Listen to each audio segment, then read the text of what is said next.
미국이 지금까지 어떻게 세계에 영향을 미치고 세계를 사실상 다스려왔고 앞으로는 어떻게 될 건지에 대한 통찰력 있는 이야기를 해주셨어요. 새로 책을 내셨는데 미국이 지금까지 이 달러 패권을 가지게 된 거는 다른 국가들의 희생이 있었기 때문이다. 다른 국가들의 정책적 실패로 인해서 미국이 얻어온 후회들이라고 이야기를 했고 우리가 미국인이기 때문에 엄청나게 운이 좋은 거다라는 이야기를 했어요. 책의 제목이 Our Dollar, Your Problem입니다. Our Dollar, Your Problem. 달러는 우리 거고 문제는 당신들 거야. 이 제목에서 느껴지듯이 달러가 전 세계의 지배적인 화폐로 작동하면서 미국이 가지고 있었던 문제들을 어떻게 다른 국가들에 전가했는지 거꾸로 다른 국가가 열심히 노력해서 미국을 잘 살게 해주는 역할을 해줬는 그 대표적 사례가 그 일본의 엔화, 일본이 한 큰 실수가 엔화 절상이라고 이야기를 했어요. 그 당시의 정책 상황이나 이런 것을 들어보면 일본은 그렇게 하지 않았어도 됐다고 하더라고요. 10년대에 일본이 엄청나게 성장하면서 일본 시가총액이 미국보다도 일본의 부동산들의 가치가 미국 부동산들의 총합보다도 강할 정도로 일본 경제가 성공적으로 운영되던 때가 있었잖아요. 그런데 왜 몰락했느냐를 생각해보면 일본이 그럴 필요가 없는데 무릎을 꿇었다는 거예요. 일본이 너무 잘 나가니까 미국이 경계하면서 너네가 잘해서 경제가 좋은 게 아니라 엔화가 너무 싸가지고 그러는 거야. 그러니까 너네들은 그걸 고쳐야 돼 라고 이야기를 한 건데 사실은 어거지였다는 거죠. 일본 기업의 경쟁력이 좋으니까 성공한 거를 엔화 탓으로 돌리면서 너네가 부자인 것은 운동장이 기울어졌기 때문이니까 운동장을 바로 잡아야 되겠어 라고 하면서 사실은 운동장을 미국이 자기 유리하게 기울인 거예요. 그 이후로 일본이 지금까지 불황의 늪을 헤어나오고 있지 못하다고 이야기를 했고 중국이 이런 과거를 잘 알기 때문에 절대 그렇게 하지 않으려고 하고 있다. 미국이 잘 사는 거는 그동안에 억지로 팔을 꺾어왔기 때문이다라고 미국의 이러한 화폐 정책이나 외교 정책에서도 드러나는 것이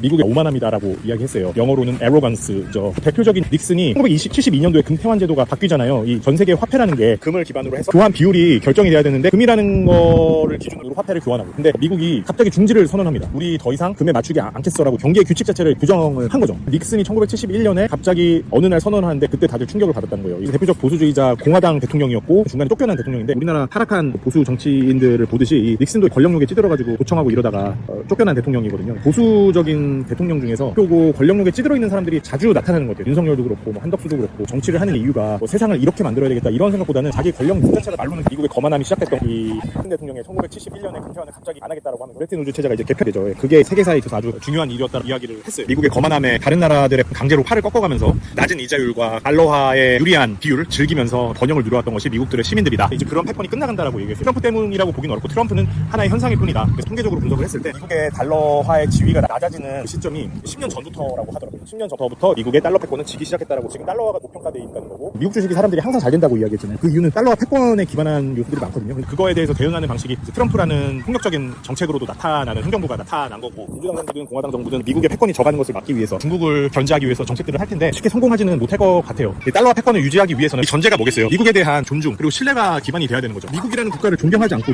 믿을 수 없는데 어떻게 외교를 하고 어떻게 합의를 하겠어요? 트럼프 행정부의 결정적인 실패 요인이라고 보는데 미국에 대한 전 세계 국가들의 신뢰를 깎아먹고 있다는 거죠. 미국을 신뢰하지 않는데 달러를 왜 신뢰하겠습니까?